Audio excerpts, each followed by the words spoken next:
శ్రీ గురుభ్యో నమః. మనం అక్బర్ బీర్బల్ కథలు చెప్పుకుంటున్నాం కదా. అందులో భాగంగా ఇప్పుడు చెప్పుకోబోయే కథ పేరు మనవడి శక్తి. కథ పేరేమిటి? మనవడి శక్తి.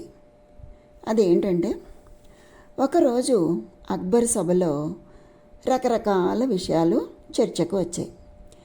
అంతలో హఠాత్తుగా అక్బరు, ఎవరైనా నా మీసాలు పీకితే వారిని ఏం చేయాలి అని అడిగాడు. అందరూ ముందు ఆశ్చర్యపోయారు.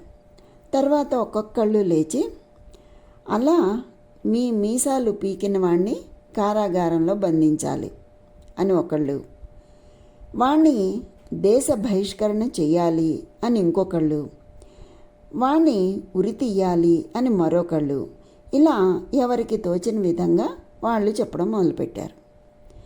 అందరూ అయిపోయాక బీర్బల్ కూడా లేచి ఏమన్నాడు తెలుసా? జహాపన, మీ మీసాలు పీకిన వాడికి మిఠాయిలు పెట్టాలి అన్నాడు. అందరూ ఆశ్చర్యపోయారు.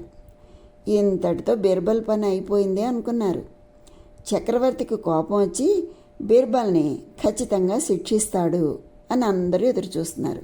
వాళ్ళకి కావాల్సింది కూడా అదే కదా, అందుకని అందరూ ఎదురు చూస్తున్నారు. బీర్బల్ చెప్పిన జవాబు చక్రవర్తికి కూడా చాలా ఆశ్చర్యాన్ని కలిగించింది. కోపం కూడా వచ్చింది. కానీ తమాయించుకుని, ఎందుకు బీర్బల్, ఎందుకు అతనికి మిఠాయిలు ఇవ్వాలి అని అడిగాడు.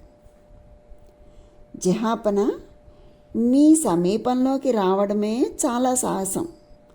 అలాంటిది మీ మీసాలు పట్టుకునే వాటిని పీకే ధైర్యం ఎవరికి ఉంటుంది? అలా పీకగలిగిన వాడు ఎవరండి?